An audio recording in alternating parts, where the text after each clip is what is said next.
Hey there, rednecks, preppies, redneck preppies. It's me, the redneck preppy. How you doing today? Great, good. Longtime viewers of the channel will know that when it comes to survival skills, I'm a big fan of knowing how to use a map and compass. Yeah, cue the, well, there he goes again, banging away about maps and compasses in the age of GPS. Well, today I'm going to look at a 1955 classic in the field of map and compass orientation. Be an Expert with Map and Compass by Bjorn Kjellstrom, revised in 2009 by his daughter Karina Kjellstrom Elgen to include information on GPSs. Everyone wins. Sorta. Kjellstrom was a pretty impressive person, multiple ski orienteering champion in his native Sweden.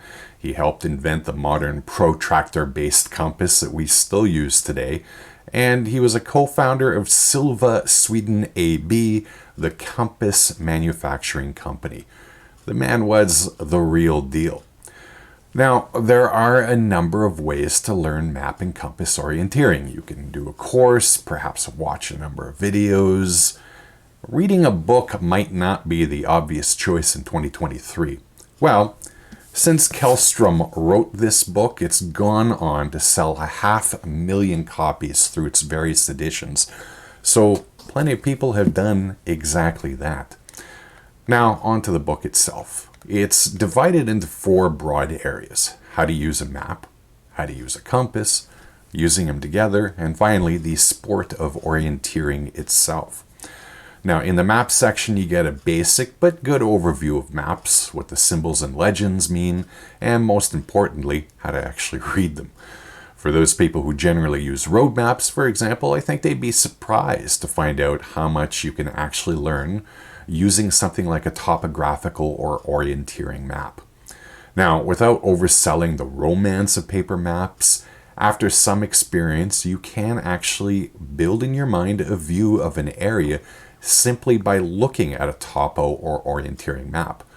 It's actually quite remarkable how accurately you can build a mental image in your head from things like contour lines, river paths, and the like. I found that the book did a good job of teaching you the different kinds of maps and how you can use them to get the most out of them. Be Expert with Map and Compass is meant as an introduction, so there's still plenty deeper down the cartographic rabbit hole you can go down. But what you learn in here about maps will be more than enough and you'll be good to go.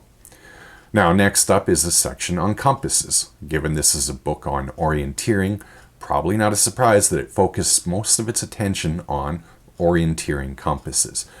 Don't let any of that dissuade you. You don't actually need any sort of compass to work through most of this book and its exercises. Once you want to invest in a compass, you can actually find a good orienteering compass for like $20.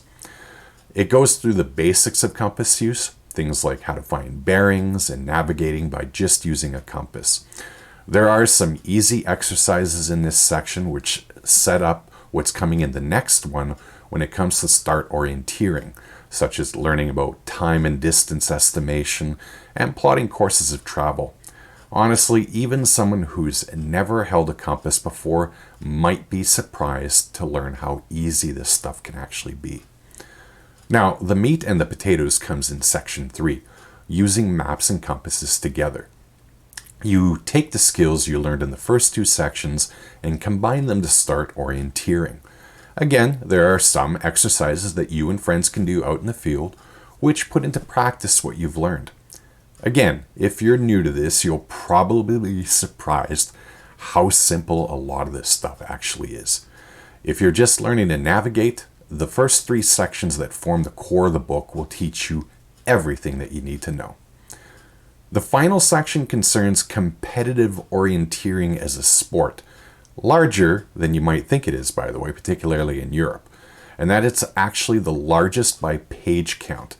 Now, how you feel about that depends on what you think you got out of the last 3 sections. I have to admit that it interested me the least only because I really don't have much curiosity about competitive orienteering. That said, if it's something that you might want to pursue or organize on your own, it's there. I guess it's time now for the usual pros and cons, and we'll start with pros. For a book originally written in 1955 and filled with text and black and white photos and line drawings, Be Expert with Map and Compasses is dead easy to follow. It's written clearly and concisely with examples for most of its important points and lessons. I honestly believe you won't have much difficulty following what Källström was trying to communicate. It comes with this handy topographic map of a section of Warren County, New York, that are used in many of the lessons. So you do have a real map to learn from. I liked the fact that despite the book being written while Källström was with Silva, it wasn't an advertisement for that company and its products. Yeah, there are a few mentions of Silva compasses, but the book is what it bills itself to be, a guide to orientation. Had the book been written today, it probably would have been half product catalog. I also like the fact that they included some fairly easy but effective exercises, both at your desk and in the field, to demonstrate what you're learning. I think most people learn best when they can actually put their new skills to the test. As always, though, you actually have to do the exercises to get the benefit. Now, as for cons, there are a few. Earlier I mentioned that this third edition, which was released in 2019, would bring along GPS into the mix. And it doesn't really do that. While it mentions GPSs, you don't really gain any insights as to how to integrate the old and the new together. Honestly, if you're thinking about buying this book in part for information about GPS, don't. This is a book almost entirely about using a map and compass, and it really only mentions GPS in passing. While I do appreciate the map that comes along with it, I do wish they'd included more training aids. I remember as a teenager getting an orientation kit which included a 2-piece clear plastic aid, which of course I can't find any pictures on online, that functioned like an orienteering compass in that you could turn the rotating dial to simulate taking bearings. And it had scales, orienteering arrows and lines, the whole deal. Something like that should have been included. I think it really only added pennies to the cost. It doesn't bother me, but if you need color photos and drawings, you might be turned off by this book. To me, that's a matter of aesthetics, and all of the important information is communicated by clear drawings. But for some people, it's a thing. I get it. This is a technical thing that might fly over the heads of people not familiar with compasses, but I did find it slightly odd that they didn't really get into compasses that allow you to adjust magnetic declination. They show you how to account for declination, which then makes it completely useful for compasses both with and without that adjustment function.